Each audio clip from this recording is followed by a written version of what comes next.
കൊണ്ടിരിക്കുന്നു. അതുകൊണ്ട് നിങ്ങളെ ശക്തമായ മാർഗത്തിൽ നിലകൊള്ളണം. ഭീകരവാദത്തിനെതിരെ നിലകൊള്ളണം. ഭീകരവാദത്തിനെതിരെ നിലകൊള്ളുക. അവർ നമ്മെ തകർക്കാൻ വേണ്ടി ശ്രമിച്ചുകൊണ്ടിരിക്കുന്നു.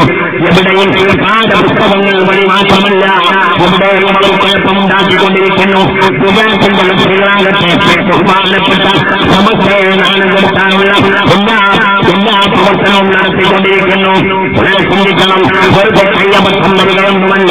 ചില ആളുകൾക്ക് കയ്യബദ്ധം വരുന്നത് സമസ്തയെ നിന്ദിക്കുന്ന ചില പത്രപ്രവർത്തകന്മാരുണ്ട്. നിങ്ങൾക്കതറിയാം. ഇരുത്തേണ്ടതിരുന്നില്ല. നിങ്ങൾ ഇരുത്തേണ്ടതിരുത്തും. സമസ്തയെ തകർക്കാൻ വിചാരിക്കണ്ട.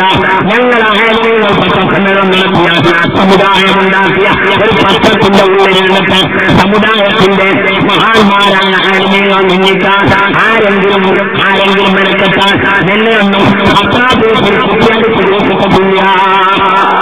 അതുകൊണ്ട് ഞങ്ങൾ ആത്മീയങ്ങൾ ക്ഷണിച്ചാൽ സമുദായം മാറ്റി കൊടുക്കില്ല. മഹാന്മാരായ ആത്മീയങ്ങൾ, മഹാന്മാരായ സാധാത്യങ്ങൾ നമുക്ക് എത്തിച്ചോ. അത് ബഹുമാനപ്പെട്ട കണ്ണിയത്തിന്റെ മാർഗമാണ്. ഇവിടെ മുത്തഖീങ്ങളായ ആളുകളുണ്ടായിരുന്നു. മുത്തഖീങ്ങളായ ആളുകളുടെ സഭയിലാണ് അഹ്ലുസുന്നത്തുൽ ജമാഅ. എല്ലാവരും ബഹുമാനിച്ചിരുന്നു, പേടിച്ചിരുന്നു. കേരളം കണ്ട പ്രഗത്ഭനായ മുഖ്യമന്ത്രിയല്ലേ സിയത്തുമേനോ. ഡൽഹിയെന്ന് വിളിച്ചു. സിയത്തുമേനോ ഒരു പ്രത്യേക സാഹചര്യത്തിൽ കേരളത്തിന്റെ മുഖ്യമന്ത്രിയാകാൻ വേണ്ടി ഡൽഹിയിൽ നിന്ന് വന്നു.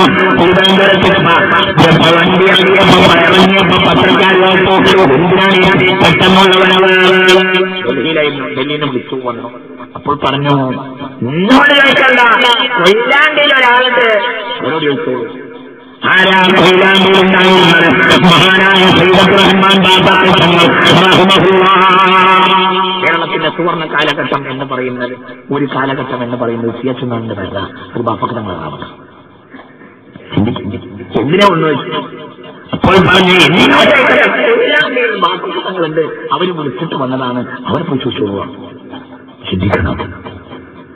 അവരെല്ലാവരും ബഹുമാനിച്ചിരുന്ന ആദരിച്ചിരുന്നു. അതാണ് സുന്നത്തുമായിട്ടുള്ള നേതാക്കൾ. ഇന്നിപ്പോൾ എൽഡിഎഫ് ഉയർത്തുന്ന ഭീകരവാദം വലിയ കുഴപ്പമാണല്ലോ. എല്ലാവരും ഒരുമിച്ച് കൂടിയിട്ട് ഈ ഭീകരവാദത്തിനെതിരെ പറയുന്നുണ്ടല്ലോ. സുന്നികളല്ലാത്ത ആൾക്കാരെ അറിയുന്നത്. എന്റെ എൽഡിഎഫ് ഇങ്ങനെ പറയാൻ കാരണം ഖുർആനിലെ ആയത്തിനെ വളർത്തുവാൻ ചെയ്തു. ജിഹാദ് എന്ന പേരുള്ള ആയത്തിൽ തോന്നിയാട്ടം പറ്റൂ. അങ്ങനെ കാരണം. അപ്പോൾ പിന്നെ കാരണം മടങ്ങിയാലോ? ഖുർആൻ ദുർവ്യാഖ്യാനം ചെയ്തതാണ്. ഖുർആൻ തോന്നിയതുപോലെ മാനവക്കാൻ പഠിപ്പിച്ചവരല്ലേ കാരണക്കാർ. അപ്പോൾ എൽഡിഎഫ് എന്നത് മുജാഹിദ് ജമാഅത്തെ ഇസ്ലാമി ഛർദ്ദിച്ചതാണ്. തോന്നിയ ഉത്തരവാദിത്തല്ലാണ്. ഞങ്ങൾ പറഞ്ഞിട്ടില്ലേ ഖുർആൻ തോന്നിയവരെ മാനവക്കാൻ പാടില്ല. അതൊക്കെ അവസാനിപ്പിച്ചാൽ ഈ പ്രശ്നം പരിഹരിക്കുകയും ചെയ്തല്ലോ. അതിന്റെ കൂടെ എന്താ നിങ്ങളെന്താ? അത് എൽഡിഎഫിനെ ഉണ്ടാക്കിയത് മുജാഹിദ് ജമാഅത്തെ ഇസ്ലാമിയ. അവർക്ക് വ്യംഗ്യമായും വ്യക്തമായും ഉത്തരവാദിത്തമുണ്ട്. നിങ്ങൾക്ക് മനസ്സിലായോ? എന്തുകൊണ്ട് ഖുർആനിൽ ജിഹാദ് എന്നായ പിന്നല്ലോ എത്ര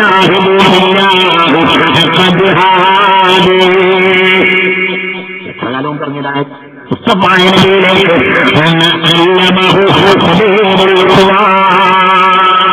ഈ ആയത്ത് അന്നുണ്ടല്ലോ ഇന്നുണ്ടല്ലോ. ഇവിടെ തോന്നിയത് പോലെ അർത്ഥം വെച്ച് പുതിയ സംഘടന ഉണ്ടാക്കി കുഴപ്പമുണ്ടാക്കി. ആരാ കാരണം?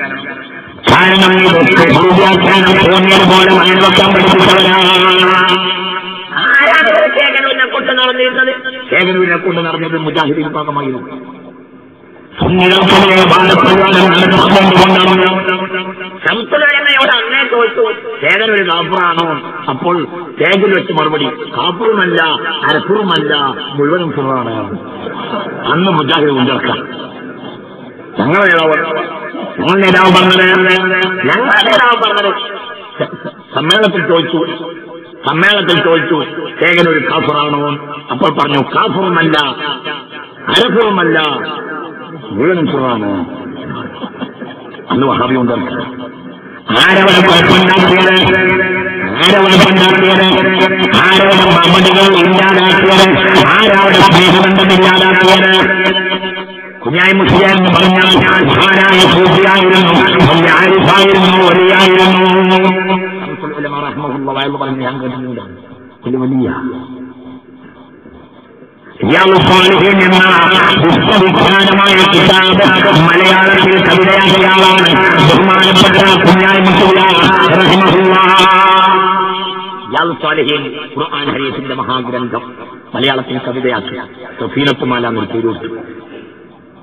അതാണ് പിന്നീട് ആ മാല ഒരു പ്രത്യേക രീതിയിലായിരുന്നു. അതാണ് പിന്നീട് രീതി കപ്പപ്പാട്ട് അസ്ലുഹു കപ്പൽപ്പാട്ട് അതിൽ അസ്ലുഹു സഫീനത്തുമാല. ആരാ മുസന്നിഫ്? അതിന്റെ കൂടെ ഇല്ല. കപ്പപ്പാട്ട് എന്ന് പറഞ്ഞാൽ പൂളപ്പാട്ട് നല്ലതിന്റെ അർത്ഥം.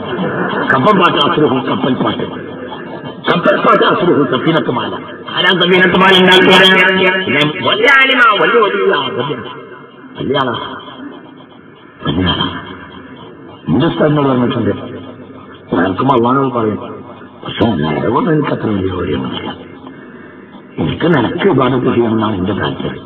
പിന്നെ ഞാൻ നരകത്തെ പോയി കിടന്നാല് ആ മാവിലായിക്കാർ പ്രിയന്മാര് പറയും, ഇതൊക്കെ പറഞ്ഞ് നിശ്ചയിച്ച് മുൻപ് വെച്ചിരുന്ന മൂലയാപ്പിൽ നമ്മളെ കൂട്ടത്തിൽ തന്നെ അടങ്ങല്ലോ എന്ന് പറഞ്ഞാൽ പിന്നെ അതിന്റെ മോശം പറഞ്ഞാൽ ആയിരാലുള്ള പറഞ്ഞവർക്കുള്ള മോശമാണ്. പിന്നെ സൗകര്യം പോലെ ചെയ്താളാ അവിടെ എന്താ മാസം. എനിക്ക് നരകം എന്റെ പ്രശ്നം എന്നെ ആരാധിക്കാന്നുള്ളതാണ് എന്റെ ആവശ്യം. പക്ഷെ എന്നെ ആരാധിക്കാന്നാണ് എന്റെ ഉദ്ദേശം.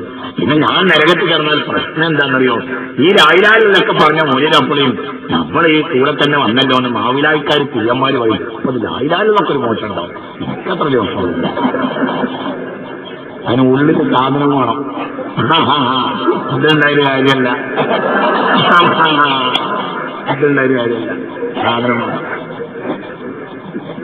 അതാണ് കുഞ്ഞാലി മുസ്ലിയാരുടെ പേര് പറഞ്ഞാൽ ഉടനെ അടുത്ത വാക്ക് മങ്ങാട്ടച്ചൻ മരണം വരെ മുസ്ലിമായിട്ടില്ല. എന്നോട് കണ്ടായി ഇതുവരെ ഞങ്ങളവിടെ അപ്പോഴുള്ളത് ആരാ ടെററിസമുണ്ടാക്കിയത്? ഇതിനൊക്കെ കുഴിച്ചിടേണ്ട ഉത്തരവാദിത്തം ഞങ്ങൾക്കല്ല. നിങ്ങൾ തർപ്പണം നിങ്ങൾ കുഴിച്ചിടണം. ഞങ്ങൾക്ക് ഉത്തരവാദിത്തമില്ല. ബഹുമാനപ്പെട്ട സമസ്തയുടെ നേതാക്കൾ ഇന്നും പറഞ്ഞു വ്യാഖ്യാനിച്ചല്ലാതെ പറയാൻ പാടില്ല. നമ്മളിപ്പോഴും അവിടെ നിലകൊള്ളുന്നു. അല്ലാഹു തൗഫീഖ് ചെയ്യട്ടെ. ഏത് ഖാദിയാനികളൊക്കെയുണ്ട് ഖുർആൻ വ്യാഖ്യാനം ആരാധന പഠിപ്പിച്ചത് ഉപതീയുണ്ട്.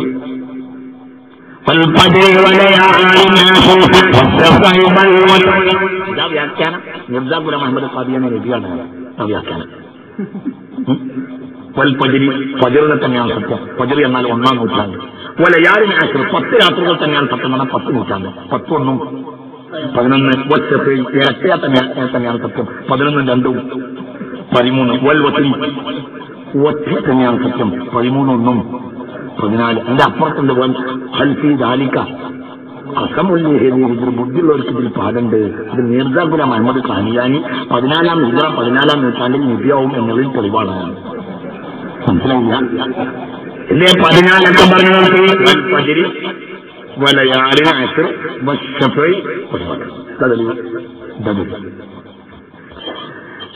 ദുർവ്യാഖ്യാനത്തിന്റെ വാതിൽ തുറന്നവരാണ്. ഉന്നതമായിട്ടുള്ള ആലിമീങ്ങൾ ദുർവ്യാഖ്യാനത്തിന്റെ വാതിൽ തുറന്നവർ കുഴപ്പമുണ്ടാകുകയും വലിയ ഒരു കവിയായി നടന്നിരുന്ന ഒരുത്തൻ മനോരമയിൽ ഒരു ലേഖനം എഴുതി ഈ അജ്ജിന്. അതോടുകൂടെ മനോരമയും കുടുങ്ങി. മനോരമ മുമ്പേ കുടുങ്ങിയ ഒരു പത്രമാണ്. ഇക്കൊല്ലം വല്ലാതെ കുടുങ്ങിപ്പോയി. അവസാനം ആ ലേഖനം കൊടുത്തതിന്റെ പേരിൽ ഖേദിക്കുന്നു എന്ന് കൊടുക്കേണ്ടി വന്നു. കാരണം ലേഖനം കൊടുത്തത് യൂണിവേഴ്സിറ്റി കച്ചേരിയാ, ചേകനൂരിയ.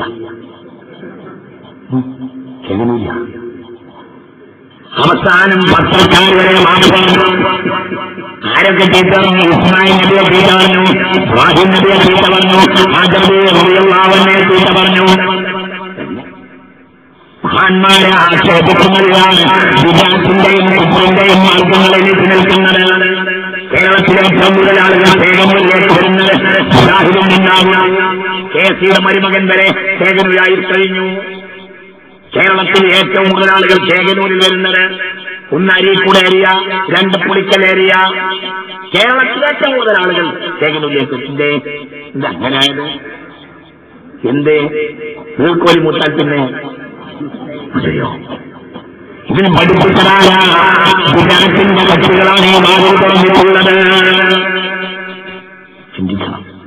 അതുകൊണ്ട് ഗുജറാത്തുകാർ